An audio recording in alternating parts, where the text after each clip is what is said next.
So first topic is resource. What is the meaning of resource? Resource होता क्या है, आइए देखते हैं। तो nature has provide us with the number of things. Nature हमें बहुत सारी चीजें प्रोवाइड कराता है, जिसमें से क्या है, minerals, rocks, mountain, forest and animals. इन सब मिला के हम क्या कहेंगे, these all are example of resources. We use these gifts of nature to fulfil our need. ये सब किस लिए है?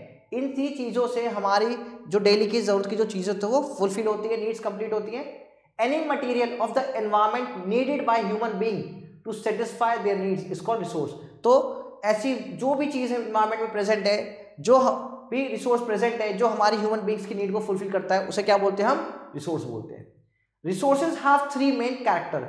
रिसोर्स के 3 अलग अलग कैरेक्टर है। पहला यूटिलिटी, दूसरा limited availability and third potential for depletion and और कंजप्शन। मतलब ये अगर हम बात करें कैरेक्टर की तो 3, यूटिलिटी मतलब जो हमारी नीड्स को फुलफिल करता है, लिमिटेड अवेलेबिलिटी हर चीज हमारे पास क्या है, एक लिमिटेड फॉर्म में है, और थर्ड क्या, पोटेंशियल, क्या हम उसको कितने अच्छे से यूज कर पा रहे हैं या नहीं कर पा रहे हैं। Resources have been variously categorised as biotic versus abiotic. Resources को भी हमने कैटेगराइज करा क्या, बायोटिक मतलब जो लिविंग थिंग है, और नॉन बायोटिक क्या, नॉन लिविंग थिंग्स। फिर renewable versus non renewable. Renewable मतलब जिसको हम दोबारा जनरेट कर सकते हैं, नॉन रिन्यूएबल जिसको हम दोबारा जनरेट नहीं कर सकते। फिर पोटेंशियल के बेसिस पे पोटेंशियल वर्सेस एक्चुअल। पोटेंशियल मतलब जो हमारे अंदर जो हमारे रिसोर्सेज है पर हम उसका अभी तक यूज नहीं करना सीखे हैं या फिर हम अभी यूज नहीं कर पा रहे, और एक्चुअल रिसोर्स मतलब जो है और हम उसको एक्चुअली में रियल में यूज कर भी पा रहे हैं। Along with more elaborated classification. उसके बाद क्या है, क्लासिफिकेशन भी अलग अलग है। We need air to breathe. हमारे को क्या चाहिए, हवा चाहिए, किस लिए, सांस लेने के लिए, ब्रीथ करने के लिए। वाटर टू ड्रिंक, फिर हमें पीने के लिए पानी चाहिए। एंड सॉइल टू ग्रो, और सॉइल यानी जो मिट्टी है उससे क्या करते हैं, हम क्रॉप्स को ग्रो करते हैं। In the same way sunshine, forest, उसी तरह में जो सनशाइन है वो जरूरी है, फॉरेस्ट जरूरी है, मिनरल जरूरी है, etcetera are useful to human being. ये सभी चीजें क्या है, ह्यूमन बीइंग के लिए बहुत जरूरी है। These gifts of nature satisfy human needs. और ये जो गिफ्ट्स ऑफ नेचर यानी जो चीजें हमें नेचर से प्रोवाइडेड होती है, ये क्या करते हैं, ह्यूमन बीइंग्स की नीड को सेटिस्फाई करते हैं। They are known as natural resources. जो हमें डायरेक्टली चीजें नेचर से मिलती हैं, जो हमारी नीड्स को फुलफिल करते हैं, उन्हें क्या बोलते हैं हम, natural resources. A natural resource is any gift of nature that satisfy human need. यानी कि नेचुरल रिसोर्स क्या है, वो कुछ भी चीज जो ह्यूमन बीइंग की नीड्स को फुलफिल करता है। From a human perspective, a natural resource is anything obtained from the environment to satisfy human need and wants। तो अकॉर्डिंग टू अगर बात करें ह्यूमन बीइंग्स के प्रोस्पेक्टिव से, तो नेचुरल रिसोर्सेज क्या है, नेचुरल वो सारे रिसोर्सेज हैं जो ह्यूमन बीइंग की नीड को सेटिस्फाई करते हैं, और वो चीज़ें हमें जो रिसोर्स कहाँ से मिलते हैं, we get the resources from the nature itself. From a broader biological or ecological perspective, a resource satisfy the need of a living organism। अगर हम बात करें इकोलॉजिकल पर्सपेक्टिव से, तो जो लिविंग ऑर्गेनिज्म है, they are fulfilling the needs of the people, they are also called as a resource।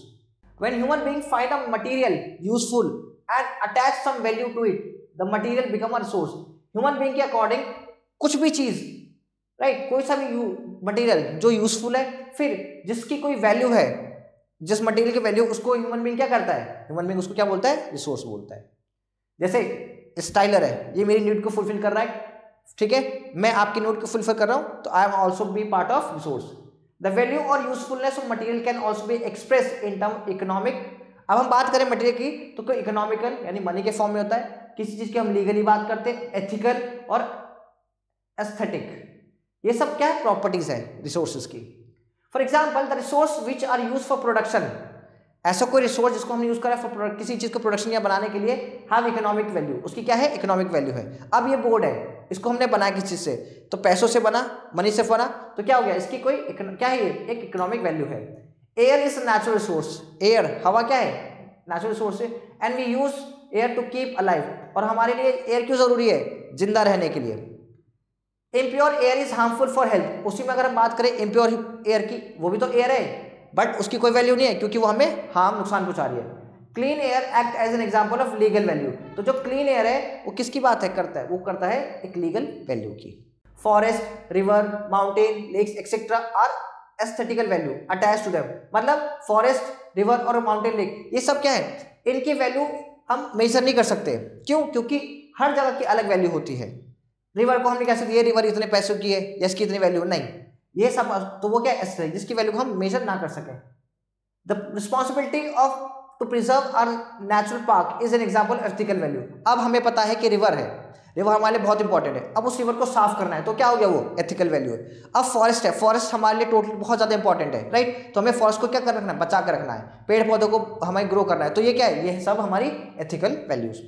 Human needs and desires are not uniform and static throughout the world. जो human की need है वो क्या है, not uniform, एक जैसी नहीं रहती, और स्टैटिक भी नहीं है, मतलब एक जैसी नहीं होती, ना कभी कभी फुलफिल होती है। A developed society has more need and desire than a developing country. तो जो डेवलप्ड कंट्रीज होती है, डेवलप्ड सोसाइटी है, वहां पे ज्यादा नीड होते हैं किसकी, रिसोर्सेज की, अगर हम बात करें डेवलपिंग सोसाइटी से। People living in a developed society consume highly processed food item. हम जो बात करते हैं डेवलप्ड नेशन की, राइट, जिसके पास ऑलमोस्ट सभी चीजें हैं, उनके पास जो फूड होता है वो भी हाईली प्रोसेस्ड वाला होता है, बहुत ही मतलब अलग ही टाइप का होता है। सच एज एनिमल प्रोडक्ट, जो एनिमल्स के प्रोडक्ट्स होते हैं वो बहुत हाई क्वालिटी के होते हैं, चॉकलेट्स होती हैं, चीज, फ्रोजन वेजिटेबल एंड टाइंड फ्रूट्स, तो ये सब क्या है, ये सब उनके रिसोर्स है। India is a developing country, India किसका एग्जांपल है, डेवलपिंग कंट्री का।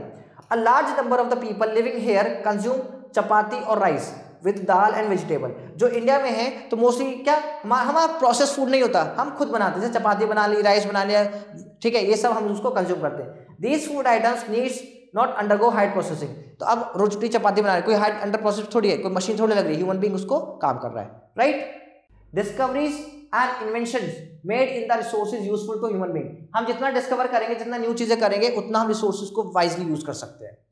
There were vast plans across the continent, but without resources value because man did not know how to cultivate plants.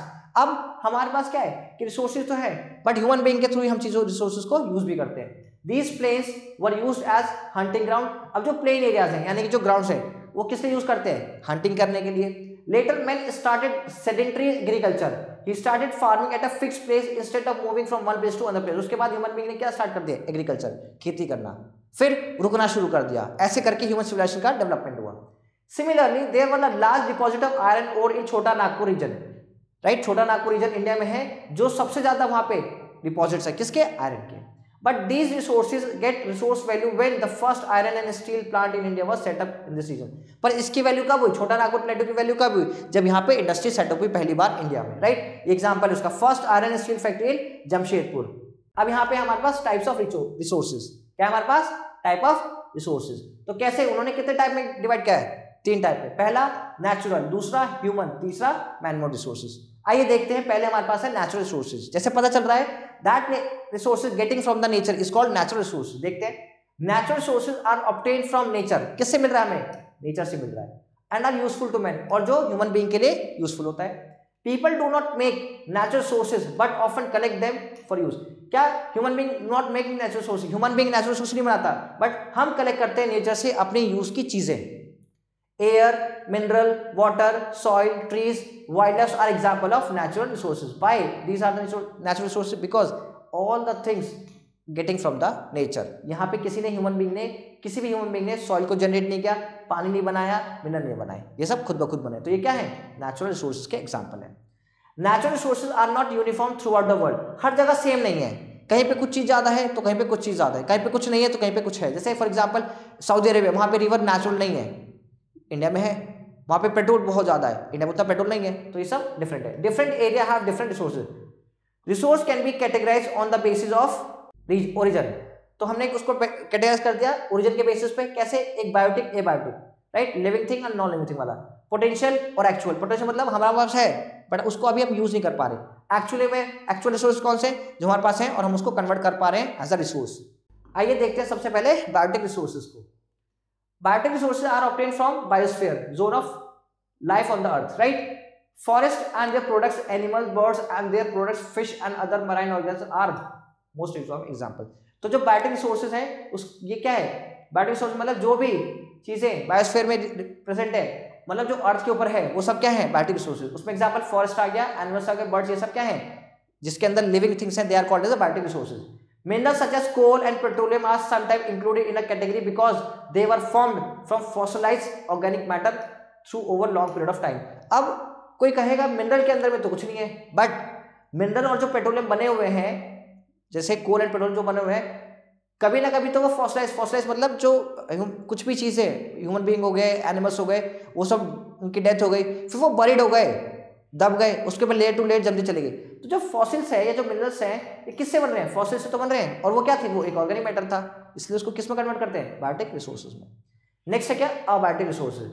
Abiotic resources comprising non living things, for example land, water, air, minerals such as gold, iron, copper, ये सब। ये देखो ये अलग है और ये कोल and petrol अलग है, ठीक है, तो इसलिए इसको यहाँ पे लिया गया। They are generally found within the earth crust. कहाँ मिलते हैं ये? अर्थ क्रस्ट में मिलते हैं। In fact, the mineral like manganese, cobalt, nickel, copper, etc. are continuously being formed in nodule in the ocean floor, but they take much longer time and more than the life of man to be renewed. तो ये जो abiotic resource है ये renewed तो होते हैं, but इनका जो टाइम पीरियड है वो बिलियंस में होता है, वो मिलियंस में होता है। इसीलिए हम कहते हैं कि ये क्या है? ये एबायोटिक रिसोर्सेज है। Natural sources are also categorised based on the stage of development. हम बात करते हैं किसके? डेवलपमेंट के बेस पे। तो वो कौन से? Potential and actual resources. Next is potential resources. Potential resources are known to exist, यानी प्रेजेंट है, and may be use in future, मतलब हमारे पास अभी अवेलेबल है और हम उसको कब यूज करेंगे? फ्यूचर में। फॉर एग्जाम्पल पेट्रोलियम में exist in many part of the India. हो सकता है कि इंडिया में बहुत जगह पे क्या पेट्रोल हो। And Kuwait that have sedimentary rocks, but until the time it is actually drilled out and put into use it remain a potential। अब हमें पता है कि हो सकता है कि यहाँ पे सेडिमेंटरी रॉक्स है, तो वहाँ पे बहुत ज़्यादा चांसेस हैं कि वहाँ पे पेट्रोलियम हो सकता है, बट अभी हमने वहाँ इतना डिग नहीं गया है, हमारी पॉसिबिलिटी है। तो ये क्या है? एग्जांपल पोटेंशियल रिसोर्स का। नेक्स्ट में क्या है? Actual resources.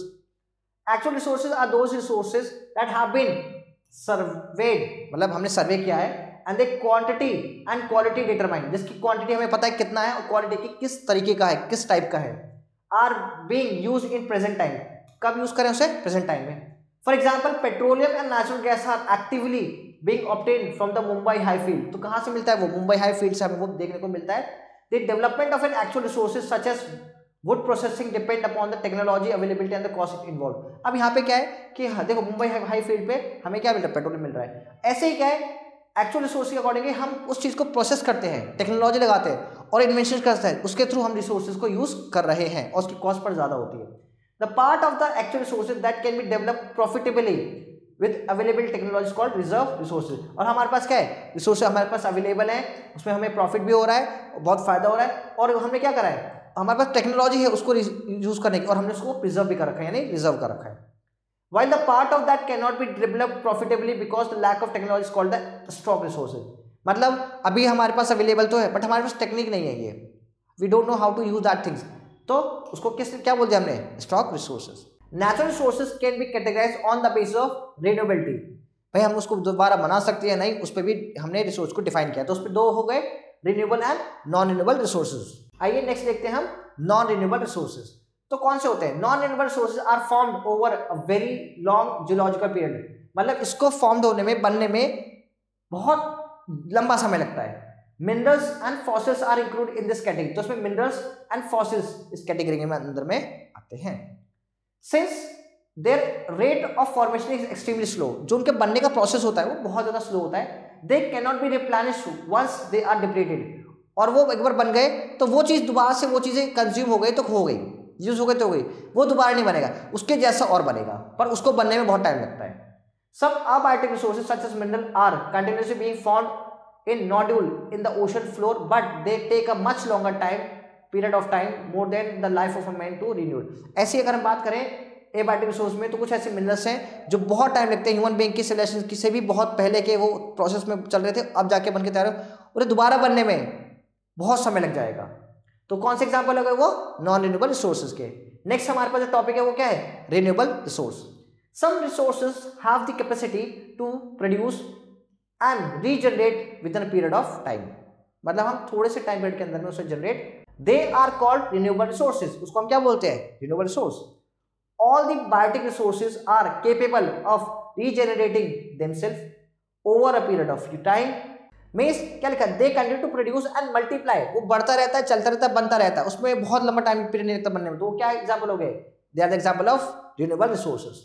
अब यहाँ पे कुछ एग्जाम्पल्स हैं। Some resources like sunlight, air, wind are called perpetual resources because they are available continuously. तो परपेचुअल रिसोर्सेज कौन से हो गए? जो कंटिन्यू हमारे पास अवेलेबल, जो खत्म ही नहीं होते, जैसे सनलाइट हो गई, राइट, हवा हो गई, पानी हो गया, right, through a limited rate, but उनका जो प्योरिटी का फॉर्म है वो लिमिटेड है थोड़ा। They quantity is not affected by human consumption, जिसकी क्वांटिटी है ह्यूमन की कंजम्पशन फर्क नहीं पड़ती।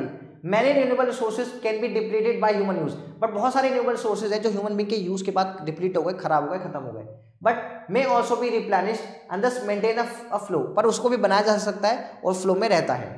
सम of this like agriculture crop, ये क्या है? एग्रीकल्चर क्रॉप है, इसको कौन? ह्यूमन बीइंग बनाता भी और डिस्ट्रॉय भी करता है, फिर दोबारा जनरेट कर लेता है। Take a short time of renewable, agriculture को करने में ज्यादा टाइम तो लगता, थोड़ा सा टाइम लगता है, बट हम दोबारा जनरेट कर लेते हैं। Others like water take a comparatively longer time, while still other like forest take even longer time. तो वैसे ही फॉरेस्ट बनाने में थोड़ा और टाइम लगता है, और अगर हम बात करें तो जो वाटर है उसको बनाने में टाइम लगता है, पर फॉरेस्ट को बनाने में ज्यादा टाइम लगता है। 15 से 20 साल के अंदर में कोई फॉरेस्ट तैयार हो जाता है। अब क्या, forest are renewable resource but they take a long time to replace. अब इतना बड़ा पेड़ बनने में, इतने बड़े जंगल बनने में 2-3 महीने में तो लग बना नहीं होगा, 4-5 साल तो लगे, कम से 10 से 15 से 20 साल लगते हैं इतने बड़े ट्रीज को ग्रो अप होने में। Natural resources are also categorized based on the distribution of ubiquitous resources and localized resources. Ubiquitous resources are found everywhere. For example, air, light and water. जो resources हर जगह पाए जाते हैं उसे क्या बोलते हैं? Ubiquitous resources. Next, localized resources are found only in a certain part of the world. नाम ही क्या है? Localized, मतलब कुछ certain जगह पे specifically मिलने वाले resources को हमने क्या बोला? Localized resources. For example, copper, iron ore, geothermal power. These are the example of localized resources. Next हमारे पास क्या है? Human resource. क्या है हमारे पास? Next, human resource. The term human resource can be defined as the skill. किसके basis पे? Human being अगर resource बन रहा है तो उसके लिए सबसे जरूरी क्या है? उसके अंदर कुछ skill होनी चाहिए. Energies, talent, abilities and knowledge that are used for the production of goods and rendering their services. आप कोई goods बनाना है उसके लिए you need skill. अगर आपको कोई सर्विसेज देनी है you need certain knowledge, ability. Natural resources are of no use until and unless they are exploited by man. अब नेचुरल रिसोर्सेज बेकार है, अब पेड़ खड़ा का खड़ा है, उस पेड़ को हम जब वुड में, चेयर में, टेबल में कन्वर्ट करें कब? Because of the human resource. तो ह्यूमन रिसोर्स के बिना नेचुरल रिसोर्स बेकार है। In order to utilise natural resources the human resource need to be develop. Natural resources को अगर हमें यूटिलाइज करना है तो उसके लिए सबसे जरूरी क्या है? ह्यूमन बीइंग का डेवलप्ड होना। It is not the number of human resource but their skill that are of prime importance. उसके लिए human being की क्या स्किल की जरूरत है जो प्राइम इंपॉर्टेंट रोल प्ले करता है। They should be educated or trained or so that their skill, mechanical power and technology may be utilized for the development of the nation. अब क्या है? They should क्या जरूरी क्या है स्किल होने के लिए? एजुकेशन, उनकी ट्रेनिंग हो, फिर मैकेनिकल पावर मतलब उनकी ट्रेनिंग स्पेसिफिक फील्ड में हो, एंड टेक्नोलॉजी, जो भी टेक्नोलॉजी है उसे उसको यूटिलाइज करना आना चाहिए, right. If they are ignorant the natural resources remain unutilised. अब ह्यूमन बीइंग है उसको कन्वर्ट ही ना करना है नेचुरल रिसोर्स को अदर यूज में, तो कुछ फायदा ह्यूमन बीइंग का नहीं, it will become zero. For example, the vast resources of Africa remain under developed for centuries. जो अफ्रीका है वो वर्ल्ड में इसलिए फेमस है कॉन्टिनेंट क्योंकि वहां पे सबसे ज्यादा रिसोर्सेज देखने को मिलते हैं, पर क्या है वो क्या रहे? अंडर डेवलप रहे। क्यों? क्योंकि वहां के लोगों को उसको यूज करना आया ही नहीं। Because the native were ignorant of the usefulness of this resources. जो वहां के नेटिव यानी जो वहां के लोकल लोग थे वो इग्नोर करते थे, वहां पे रिसोर्स थे बट वो उससे जानते ही नहीं थे कैसे उसको यूज करते हैं। We can say that economic development of the nation depend on its human resources. ये कहा जाता है कि किसी भी कंट्री का इकोनॉमिक डेवलपमेंट तभी होगा जब ह्यूमन बीइंग उस रिसोर्स को कन्वर्ट करना, यानी कि जब ह्यूमन बीइंग या ह्यूमन रिसोर्स जब अच्छा होगा तभी वहां के नेचर को वो यूज कर सकता है। मैन मेड रिसोर्स, आइए देखते हैं। तो man is constantly utilising the physical material of the environment. Human being ही तो यूज करता है फिजिकल मटेरियल जो हमें दिख रहा है, राइट, माउंटेन, ये वो जो भी चीजें होती है। He has made some means of production. For example, man made machine, human being ने क्या बनाई? मशीन्स बनाई। क्या बनाए? टूल्स बनाए टू एड प्रोडक्शन, तभी तो प्रोडक्शन होगा किसी चीज का। Thus, machines and tools are man-made resource. तो machines और जो tools होगा क्या हो गए वो? They are the man-made resource. Why? Because they are made by the human being itself. Houses, building, etc. are other example of the man-made resources. तो ये सब जो example आप देख रहे हो, जो मैं देखता हूँ, आप जो देख रहे हो आसपास अपनी चीजें, they are all done by the human beings. Sustainable development. क्या होता है sustainable development? Sustainable development refers to a mode of human development. क्या है वो? एक तरीका है क्या human development को करने का, in which resources used aims to meet human need while preserving the environment. मतलब जो सस्टेनेबल डेवलपमेंट है वो हमें सिखाता है कि हमें ह्यूमन बीइंग को क्या, ह्यूमन बीइंग को डेवलप करना है, ह्यूमन बीइंग की नीड को फुलफिल भी करना है, बट कैसे करना है, एनवायरनमेंट को कम से कम हार्म करके, so that these needs can be met not only to present but also for the future generation. मतलब ये है कि सस्टेनेबल डेवलपमेंट कहता है कि डेवलपमेंट ऐसा करो जो प्रेजेंट है उसका भी भला हो और जो आने वाला फ्यूचर है उसके लिए भी कुछ बच जाए कि वो भी अपने आगे फ्यूचर को आगे कैरी फॉरवर्ड कर सके। That is the development that meet the needs of present.